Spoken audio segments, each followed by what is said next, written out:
છે। ભાજપમાં ભરતી મેળો યથાવત, પૂર્વ ધારાસભ્ય જોઈતા પટેલે કર્યા કેસરિયા। લોકસભાની ચૂંટણી પહેલા ભાજપમાં ભરતી મેળો જામ્યો। ધાનેરાના પૂર્વ ધારાસભ્ય જોઈતાભાઈ પટેલે કેસરિયા કરી લીધા। પૂર્વ ધારાસભ્ય જોઈતાભાઈ 100 થી વધુ કોંગ્રેસના હોદ્દેદારો અને કાર્યકર્તાઓ સાથે ભાજપનો ખેસ ધારણ કર્યો। ગાંધીનગર કમલમમાં તેઓ ભાજપમાં જોડાયા હતા। કોંગ્રેસના પૂર્વ ધારાસભ્ય જોઈતાભાઈ પટેલ અને તેમના સમર્થકો ભાજપમાં જોડાતા કોંગ્રેસમાં મોટું ભંગાણ સર્જાયું। મહત્વનું છે કે બનાસ ડેરીનો વારાણસી ખાતે કાર્યક્રમ યોજાયો। તે કાર્યક્રમમાં પીએમ નરેન્દ્ર મોદી સાથે મળીને જોઈતાભાઈએ ભાજપમાં જોડાવાનું નક્કી કર્યું હતું। રામ મંદિરના મુદ્દે કોંગ્રેસથી નારાજ થઈને જોઈતાભાઈ પટેલ અને તેમના સમર્થકો ભાજપમાં જોડાઈ ગયા। આ તરફ ડીસા ઠાકોર સમાજના અગ્રણી લેબજી ઠાકોરે પણ કેસરિયા કર્યા।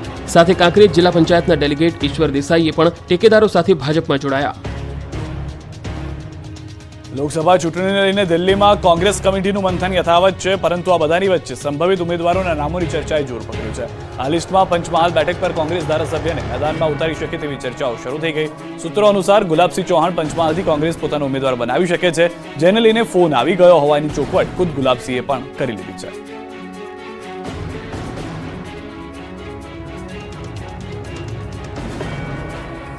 આ તરફ અમદાવાદ કોંગ્રેસમાં પણ ડખા જોવા મળ્યા। 300 થી વધુ લોકો ભાજપ સાથે વળ્યા।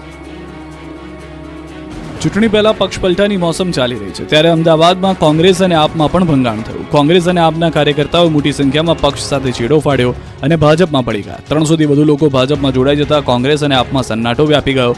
ખાનપુર ભાજપ કાર્યાલયમાં મોટી સંખ્યામાં લોકો ભાજપમાં જોડાયા અને ગૃહ રાજ્યમંત્રી હર્ષ સંઘવીના હાથે ભાજપનો ખેસ ધારણ કર્યો। ભાજપના ભરતી મેળા વખતે શહેર પ્રમુખ અમિત શાહ પણ હાજર રહ્યા। લોકસભા ચૂંટણી માટે સાબરકાંઠા અને અરવલ્લી જિલ્લાના પૂર્વ ઉમેદવારોની એક બેઠક યોજાઈ, જેમાં પૂર્વ ઉમેદવાર મહેન્દ્રસિંહ વાઘેલા, રાજુભાઈ પારકી, મોડાસાના પૂર્વ ધારાસભ્ય સહિતના પૂર્વ ઉમેદવારોની ખાનગી બેઠક યોજવામાં આવી। બેઠકમાં તુષાર ચૌધરી અને રાજેન્દ્રસિંહ કુપાવતમાંથી કોઈ એક ઉમેદવારની પસંદગી કરવા માંગ કરાઈ હતી। વલસાડ લોકસભા ક્ષેત્રના ઉમેદવાર ધવલ પટેલનું ડાંગમાં અભિવાદન, જંગી લીડથી જીતનો દાવો કર્યો। ચૂંટણી નજીક આવતા જ ઉમેદવારો પૂરજોશમાં પ્રચાર જંગમાં ઉતરી પડ્યા છે।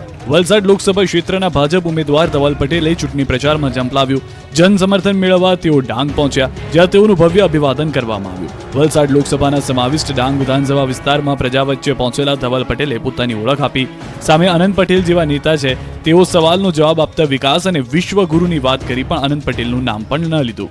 આ તરફ ડાંગ ધારાસભ્ય વિજય પટેલે કોંગ્રેસ અનંત પટેલને વિકાસ વિરોધી ગણાવી આકરા પ્રહારો કર્યા।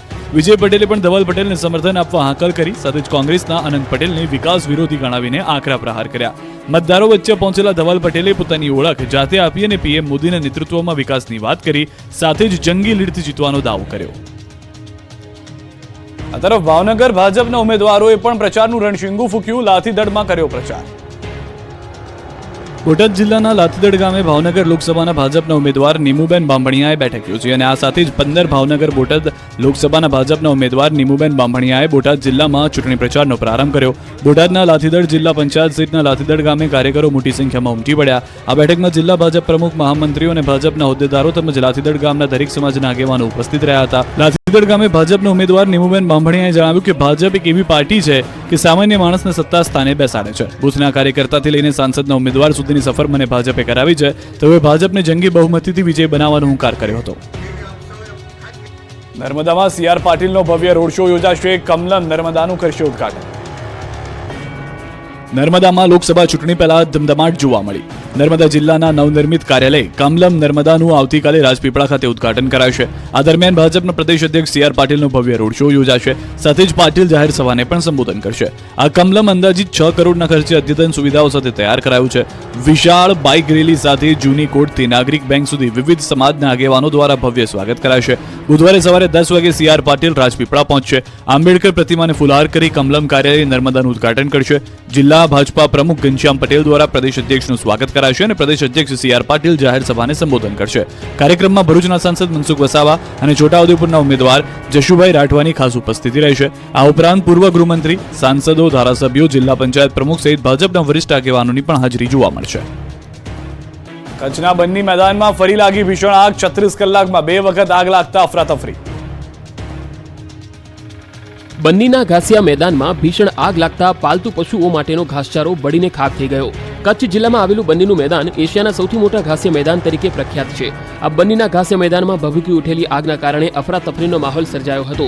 ચારે તરફ ફેલાઈ ગયેલી આગથી લોકો ભયભીત હતા। 36 કલાક પહેલા અહીં આગ લાગી હતી. ત્યારબાદ ફાયર વિભાગે અને સ્થાનિકોએ મહા મહેનતે આગ પર કાબુ મેળવ્યો, પરંતુ 36 કલાક બાદ ફરી આગ ભભૂકી ઉઠી. ગણતરીના કલાકોમાં જ 2 વખત આગ લાગતા અહીંનું કિંમતી ઘાસ બળીને ખાક થઈ ગયું.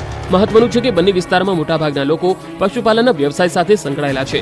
આ જ કારણે માલધારીઓ તેમના પાલતુ પશુઓને ચરાવવા માટે અહીંયા લાવે છે.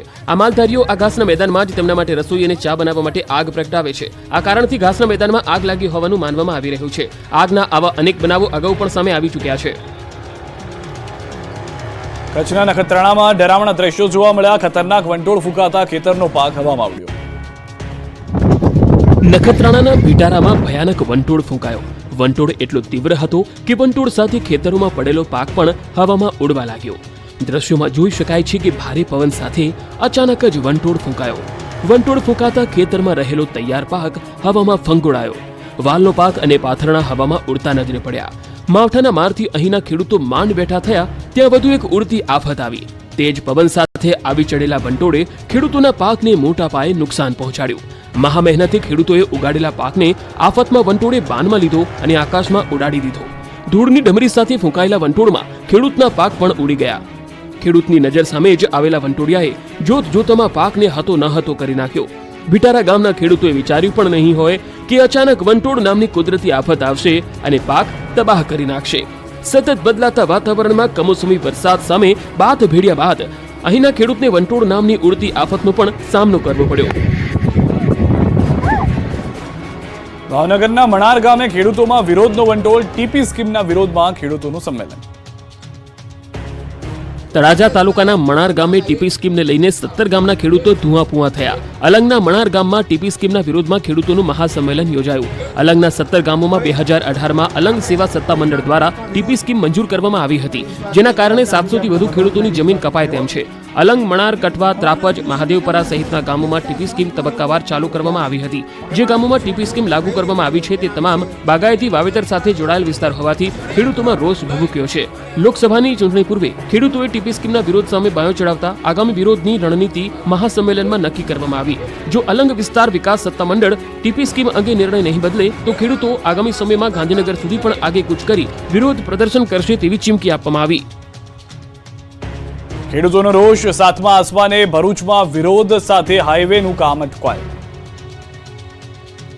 ભરૂચના દીવા ગામે પડતર માંગણીઓને લઈ ખેડૂતો રસ્તા પર ઉતર્યા. ખેડૂતોએ વિરોધ સાથે એક્સપ્રેસ હાઈવેનું કામ ફરી બંધ કરાવ્યું. ખેડૂતોની ઉગ્ર માંગણીને જોતા પોલીસ તંત્ર દોડતું થયું હતું. ભરૂચ જિલ્લામાં express way, bullet train project, Bhadbhut barrage યોજનાના નિર્માણમાં જમીન ગુમાવનાર ખેડૂતો લાંબા સમયથી સહાય વળતરને લઈ આંદોલન કરી રહ્યા છે, પરંતુ વહીવટી તંત્ર દ્વારા કોઈ જ પ્રકારનો જવાબ ન આપતા ખેડૂતોમાં રોષ ભભૂકી ઉઠ્યો. ખેડૂતોએ દીવા ગામ નજીકથી પસાર થતા એક્સપ્રેસ હાઈવેના કામને બંધ કરાવી ઉગ્ર વિરોધ નોંધાવ્યો. દીવા ગામના અસરગ્રસ્ત ખેડૂતોને વળતર આપવાનો જિલ્લા કલેક્ટર દ્વારા ઓર્ડર કરવામાં આવ્યો, પરંતુ આજ દિન સુધી ખેડૂતોને સહાય મળી નથી. બીજી તરફ હાઈવે ઓથોરિટી દ્વારા ડિસ્ટ્રિક્ટ કોર્ટમાં આ મામલે ચેલેન્જ કરવામાં આવી છે. આ સાથે હાઈવે ઓથોરિટી દ્વારા ખેડૂતોની વધારાની જમીનમાં પણ કામગીરી કરવામાં આવતી હોવાનો આક્ષેપ થયો. ખેડૂતોએ ચીમકી આપી છે કે અમને ન્યાય નહીં મળે તો જિલ્લાના અનેક ગામના ખેડૂતો લોકસભાની ચૂંટણીનો બહિષ્કાર કરશે. ગરમી અંગે હવામાન વિભાગની મોટી આગાહી. કહ્યું, આકાશમાંથી આગ ઓગતી ગરમી માટે તૈયાર રહેજો. ગરમી સહન કરવા તૈયાર રહેજો. આકાશમાંથી વરસશે અગનગોળા. હવામાન વિભાગે કરી હીટવેવની આગાહી. આકાશમાંથી સૂરજદાદા ધીમે ધીમે ગિયર બદલી રહ્યા છે અને માર્ચ મહિનાના અંત ભાગમાં તો સૂર્યપ્રકોપ સહન કરવો પડે એવી હવામાન વિભાગે આગાહી કરી છે. હવામાન વિભાગે કહ્યું કે માર્ચ મહિનાના અંત સુધીમાં કાળઝાળ ગરમી પડશે. માર્ચના અંત સુધીમાં તાપમાન 40 ડિગ્રીએ પહોંચવાની સંભાવના છે. ખાસ કરીને સૌરાષ્ટ્ર કચ્છમાં હીટવેવ સહન કરવી પડી શકે છે. हम आने वाले 5 दिनों के लिए जो है सौराष्ट्र कच्छ के जो है 1-2 हिस्सों में जो है हीट वेव भी जो है उसकी पॉसिबिलिटी बनती दिख रही है. રાજ્યના 10 શહેરોનું તાપમાન 37 ડિગ્રી તાપમાન નોંધાયું. 39.1 ડિગ્રી સાથે રાજકોટ રાજ્યનું સૌથી ગરમ શહેર બન્યું. દર વર્ષે માર્ચ મહિનાથી શરૂઆતથી ઉનાળાની શરૂઆત થઈ જતી હોય છે, પરંતુ આ વર્ષે અગાઉના વર્ષની તુલનામાં માર્ચ મહિનાનું સામાન્ય તાપમાન ઓછું રહ્યું. માર્ચ મહિનાની શરૂઆતમાં કમોસમી વરસાદને કારણે તાપમાનમાં ઘટાડો થયો હતો, પરંતુ આ મહિનાના બીજા સપ્તાહથી તાપમાનમાં ગુજરાતવાસીઓને ગરમીનો અનુભવ થઈ રહ્યો છે.